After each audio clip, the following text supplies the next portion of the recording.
Ayun nga mga ka-Angel University TV, no, may natagpuan kaming isang politiko na naghirap na talaga. Andito si Manny Pacquiao. Question lang, Manny Pacquiao, bakit naghirap ka? Ano ba nangyari sa'yo? Dahil yung pagtakbo ko ng presidente, dahil sa yung pag-eleksyon, lahat na kayamanan ko sa panalo ko, binibigay ko sa lahat ng mga taong bayan.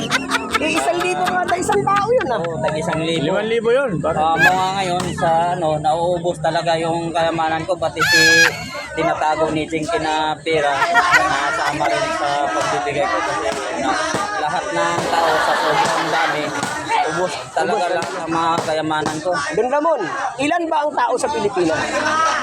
Siguro alam mo yun. Nasa 110 million. 110 million times 1,000 na lang. Kasi yung iba, tigli 5,000 binigay. Iba ba yun? Ito ko yun. Manager. Oo, mas malaki yun.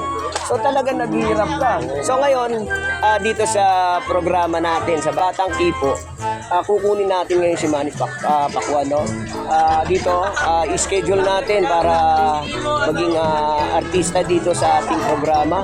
Ano ba, magkano bang ibinibigay natin sa mga gantong artista dati na lumubog para matulungan natin? Mayaman naman tayo.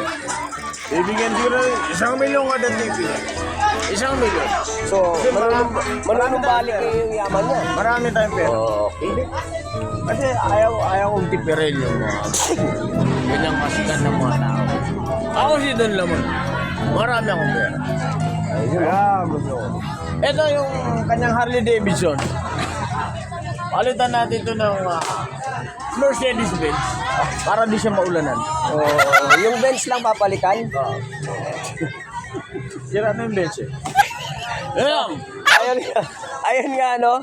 Napakaswerte namin ngayong araw ni Don Ramon kasi nakapanayam namin si Manny Pacquiao. So, ito nga, si Manny Pacquiao, nung tumakbo siya ng election bilang isang presidente, naubos yung kayamanan niya, no? Dahil sa kapapamigay. Ngayon, gusto niyang bumawi. So, kukunin natin siya dito ngayon sa Batang Quipo. Abangan nyo, guys.